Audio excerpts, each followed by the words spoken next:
Queste immagini si riferiscono al primo giorno di agibilità delle piste di Monte Cesenna a Pianezze dopo 2 anni di chiusura per l'impossibilità di essere raggiunte per strada o seggiovia.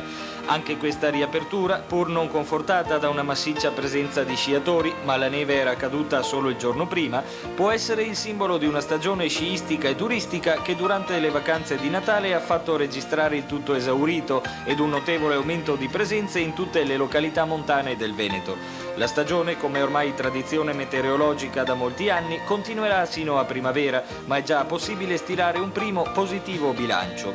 Ovunque non molta neve, ma alberghi e appartamenti esauriti. A Cortina le presenze sono salite del 7% rispetto allo scorso anno e la punta massima di presenze è salita a 35.000 tra Natale e Capodanno. A Falcade l'incremento turistico è stato del 5%, mentre vertici del 18% in più si sono avuti ad Asiago e del 20% a Bosco Chiesanuova. La neve, si diceva, è arrivata tardi, ma le abbondanti precipitazioni dell'altro ieri hanno reso dappertutto perfette le condizioni delle piste e gli operatori del settore prevedono un prosieguo di stagione ricco di soddisfazioni.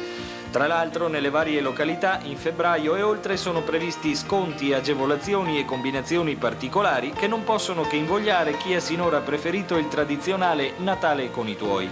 Ad Asiago una settimana bianca costerà da 450 a 200.000 lire, a Falcade da 350 a 150.000 lire.